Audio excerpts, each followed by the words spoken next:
وبرکاتہ. بسم اللہ الرحمن الرحیم. اللہم صلی علی محمد وعلی آل محمد کما صلیت علی ابراہیم وعلی آل ابراہیم انک حمید مجید. اللہم بارک علی محمد وعلی آل محمد کما بارکت علی ابراہیم وعلی آل ابراہیم انک حمید مجید. عن عبد الله بن عمرو بن العاص رضي الله تعالى عنه أن رسول الله صلى الله عليه وسلم قال: من الكبائر شتم الرجل والديه.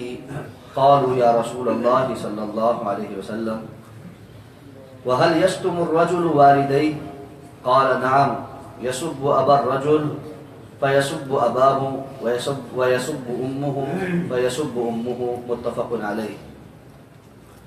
وفي رواية إن من أكبر الكبائر أن يلعن الرجل والديه. قيل يا رسول الله كيف يلعن الرجل والديه؟ قال: يسب أبا الرجل فيسب أباه ويسب أمه فيسب أمه. حضرت عبداللہ ابن عمرو بن العاص رضی اللہ تعالیٰ عنہ بیان کرتے ہیں کہ رسول اللہ صلی اللہ علیہ وسلم نے فرمایا،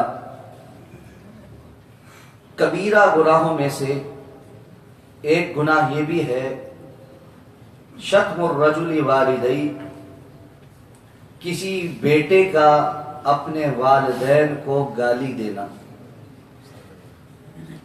قالوا یا رسول اللہ، صحابہ نے کہا اللہ کے رسول صلی اللہ علیہ وسلم، وَهَلْ يَشْتُمُ الرَّجُلُ وَالِدَيْهِ، کیا اولاد بھی کبھی اپنے والدین کو گالی دیتی ہے؟ آپ نے فرمایا ہاں، اور اس کا طریقہ یہ ہوتا ہے یسب ابا الرجل فیسب اباہ. جب یہ کسی کے باپ کو گالی دیتا ہے تو وہ جواباً اس کے باپ کو گالی دے. یہ کسی کی ماں کو گالی دیتا ہے اور جواباً وہ اس کی ماں کو گالی دیتا ہے.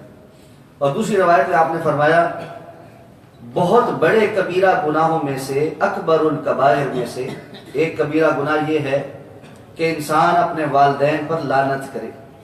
آپ سے پوچھا کہ اللہ کے رسول کیا اولاد بھی کبھی والدین پر لعنت کرتی ہے؟ آپ نے فرمایا ہاں، جب یہ کسی کے باپ پر لعنت کرے اور گالی دے اور جواباً اس کے باپ کو گالی دی جائے، کسی کی ماں کو گالی دے اور جواباً اس کی ماں کو گالی دی جائے، تو اپنے والدین کو گالی دلوانے کا سبب یہ خود بنا ہے.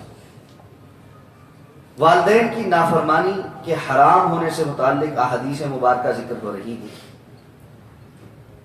اور کبیرہ ترین گناہوں میں سے یہ ہے کہ انسان اپنے والدین کے لیے گالیوں کا سبب بنے.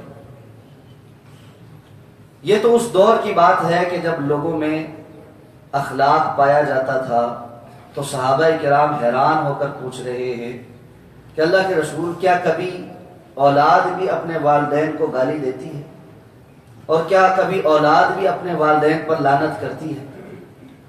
تو آپ صلی اللہ علیہ وسلم نے اس کا ذریعہ بننا، انڈائریکٹ طریقے سے اپنے والدین کو گالی دینے کا جو طریقہ ہے وہ سمجھایا.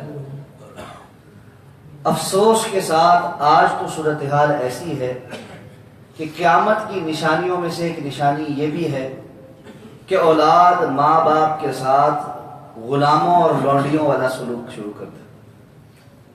آج اولاد ماں کو اس طرح پکارتی ہے کہ گویا وہ ملازم ہو، اور پھر لعنتیں اور گالم گلوچ تو ایسی ہے کہ والعیاذ باللہ. اور ایسی اولادیں دیکھنے کا اتفاق بھی ہوا جن کے والدین نے اپنی اولادوں کے لیے بہت محنت کی، بہترین لکھایا پڑھایا، اچھی جگہوں پر شادیاں کی، بہترین رزق دیا، خود کمایا، ان کے آرام اور سکون کا خیال رکھا، اور اب وہی اولاد اپنی جائیداد سے متعلقہ معاملات میں آ کر انہی محنت کرنے والے اور ناز و نام سے پالنے والے والدین کو گالیاں دیتی، لعنتیں بھیجتی ہے، اور بسا اوقات عدالتوں میں کچہریوں میں جا جا کر کیس بھی دائر کرتی ہے.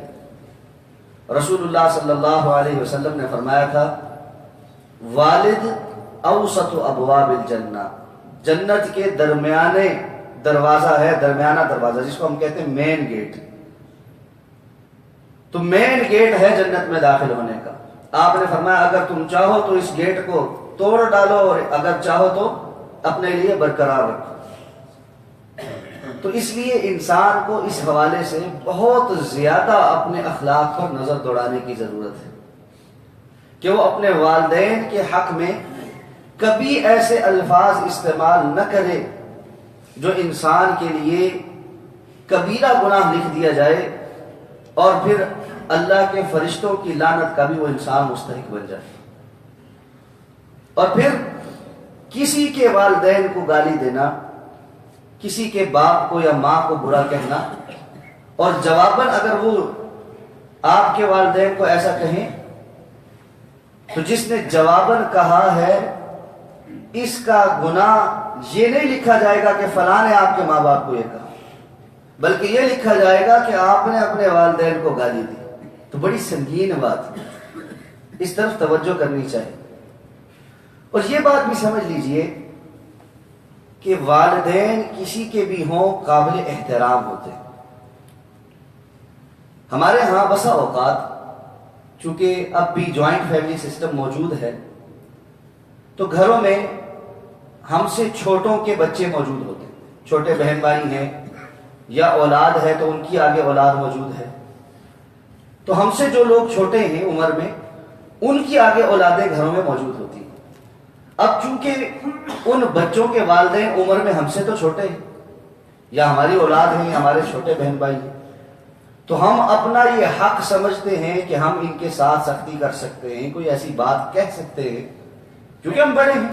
اور یہ بات کہیں کسی حد تک درست بھی ہے. لیکن اس معاملے میں ہم یہ بات بھول جاتے ہیں کہ ہم جوائنٹ فیملی میں رہتے ہیں اور جس کو ہم ڈانٹ رہے ہیں اس کی اولاد سن رہی ہے اور دیکھ رہی ہے. آپ کے لیے شاید وہ چھوٹا بھائی ہو، چھوٹی بہن ہو، اس کی اولاد کے لیے تو وہ ماں باپ ہی ہیں. اور جب وہ بڑوں سے دیکھتے ہیں کہ ہمارے ماں باپ کو ان سے ڈانٹ پڑتی ہے، کوئی بات اس طرح کی ہوتی ہے، وہ ان کی عزت نہیں کرتے، تو ایک کہیں ان کے دماغ میں یہ بات بھی فٹ ہو جاتی ہے کہ یہ ہمارے ماں باپ جو ہیں یہ اتنے عزت کے قابل نہیں ہیں، جو بڑے ان کی بےزتی کر سکتے ہیں تو کچھ ہم بھی کر سکتے ہیں. اس بات کی خصوصاً احتیاط کیجیے.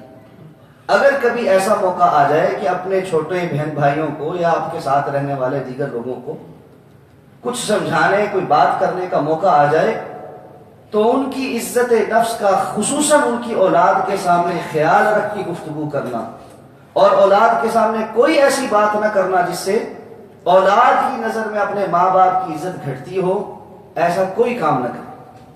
یہ بڑی اہم ترین بات ہے جو ہمارے معاشرے میں بالکل چھوڑ دی گئی. ہم حق سمجھ لیتے ہیں اور خصوصاً بسا اوقات بچے زیادہ نخرے والے ہیں تو دادا دادی کو یا نانا نانی کو یا کسی بڑے جو ہے ماں باپ کے بڑے بہن بھائی کے لاڈلے زیادہ ہیں. ذرا سا ماں باپ نے کچھ کہا اور وہ بڑوں کے پاس چلے گئے اور بڑوں نے ان کے سامنے ہی اپنے چھوٹے بہن بھائی یا اولاد یا جس کے بھی بچے ہیں ان کو ڈانٹنا شروع کر دی اور نتیجتاً ان بچوں کے دل میں اپنے والدین کی عزت مفقود ہو جاتی. تو اس طرف احتیاط کریں. والدین کی عزت دلوں میں بٹھانا اور اپنے بچوں کی یہ تربیت کرنا یہ بھی ہمارے ذمہ ہے. اور جیسا میں نے پہلے بھی گزارش کی تھی اس معاملے میں آخری بات، باپ کو چاہیے وہ بچوں کے دل میں ماں کی عزت بٹھائے اور ماں کو چاہیے وہ بچوں کے دل میں باپ کی عزت بٹھائے. اور اس کا طریقہ کار کیا ہے؟ صرف لیکچر دے کر، بھاشن دے کر نہیں. گھر میں بچوں کے سامنے ان کی ماں کو عزت دیجیے اور ماں گھر میں بچوں کے سامنے اپنے ان کے بچوں کے باپ کو عزت دے. جب بچے دیکھیں گے کہ ہمارے ماں باپ آپس میں ایک دوسرے کو عزت دیتے ہیں تو وہ عزت کریں گے. اللہ تعالیٰ سے دعا کے ساتھ اللہ تعالیٰ ہمیں سمجھ کر عمل کرنے کی توفیق عطا فرمائے. یا رب لک الحمد کما ينبغي لجلال وجهك ولعظیم سلطانك. اللهم انا نسألك بأنك انت الله لا اله الا انت الحنان المنان بديع السماوات والارض يا ذا الجلال والاكرام يا ارحم الراحمين يا حي يا قيوم برحمتك نستغيث ربنا آتنا في الدنيا حسنة وفي الآخرة حسنة وقنا عذاب النار ربنا اغفر لنا ولوالدينا ولأساتذتنا ولجميع المؤمنين والمؤمنات والمسلمين والمسلمات الأحياء منهم والأموات إنك قريب مجيب الدعوات يا رب العالمين ربنا هب لنا من أزواجنا وذرياتنا قرة أعين واجعلنا للمتقين إماما اللهم ألف بين قلوبنا وأصلح ذات بيننا أبدا ما أحييتنا اللهم اهدنا لأحسن الأخلاق لا يهدي لأحسنها إلا أنت واصرف عنا سيئها لا يصرف عنا سيئها إلا أنت اللهم ابسط علينا من بركاتك ورزقك ورحمتك وفضلك فإنه لا يملكها إلا أنت اللهم إنا نسألك الهدى والتقى والعفاف والغنى ربنا تقبل منا إنك أنت السميع العليم وتب علينا إنك أنت التواب الرحيم وصلى الله تعالى على خير خلقه محمد وعلى آله وأصحابه أجمعين برحمتك يا أرحم الراحمين.